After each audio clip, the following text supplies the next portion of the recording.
Sermon du dimanche du bon pasteur. Au nom du Père et du Fils et du Saint-Esprit, ainsi soit-il. Bien chers confrères, chers fidèles, n'est-il pas émouvant de contempler ce matin cette image du bon pasteur, de ce berger gardant et conduisant son troupeau jusqu'à donner sa vie pour chacune de ses brebis. Il y a encore quelques semaines, nous accompagnions le Christ dans les humiliations de sa passion. Et il y a quelques jours seulement, nous l'avons vu dans la gloire de sa résurrection. Et voilà qu'aujourd'hui, il se montre à nous sous cette image si humble, mais si vraie, et même cette image bouleversante pour nos âmes.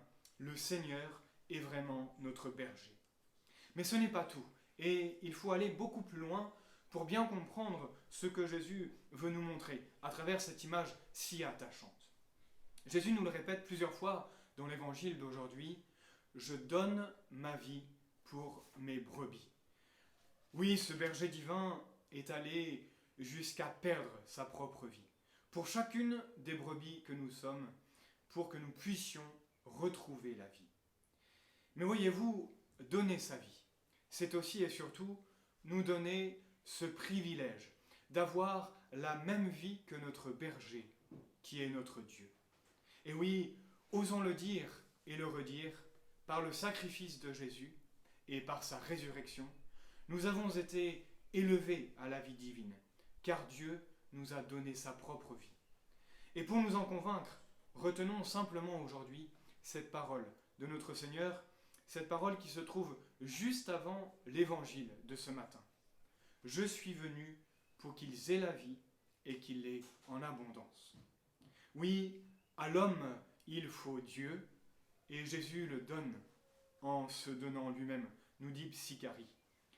Chers fidèles, avons-nous bien conscience de cette réalité qui nous habite tous les jours depuis notre baptême? Est-ce que oui ou non, nous nous rendons bien compte que cette vie en abondance, qu'est la grâce en nous, c'est déjà le ciel commencé ici-bas? Et cette vie de Dieu, chers fidèles, le bon pasteur, ne cesse de nous la donner. Et comment cela? Eh bien, grâce à ces hommes qu'il a choisis de toute éternité pour être les bergers de son troupeau répandus à travers le monde et à travers l'histoire. Oui, le bon pasteur continue à sauver, à conduire, à aimer et à guérir toutes ces brebis que sont vos âmes et que Dieu chérit. Le bon pasteur continue à se livrer à travers ses prêtres.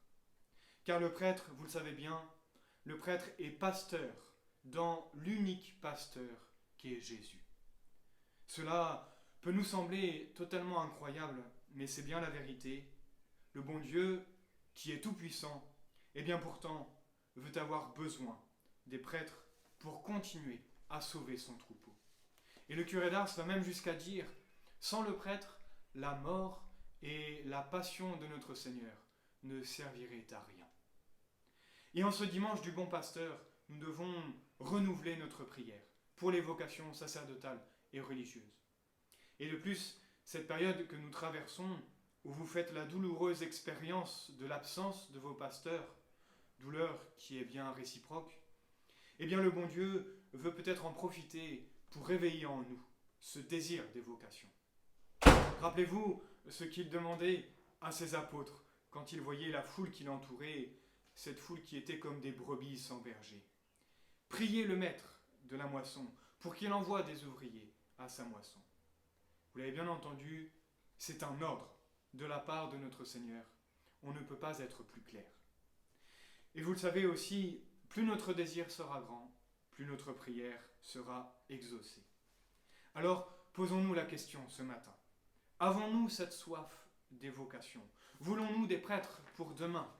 Avons-nous bien conscience que s'il n'y a plus de prêtres, eh bien il n'y a plus de ciel pour personne?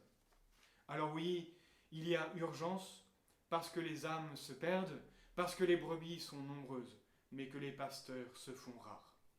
Ne passons pas une seule journée sans demander au bon pasteur de nous donner des vocations. Ou plutôt de permettre à tous ces jeunes garçons, ces jeunes filles, d'écouter cette petite voix qui leur dit au fond de leur cœur « Veux-tu donner des âmes à Dieu? Veux-tu donner Dieu aux âmes? Oui, alors viens et suis-moi. Dieu appelle, mais le monde étouffe cet appel, même dans les familles les plus chrétiennes d'ailleurs. Et pourtant, ces familles doivent être le premier terreau des vocations.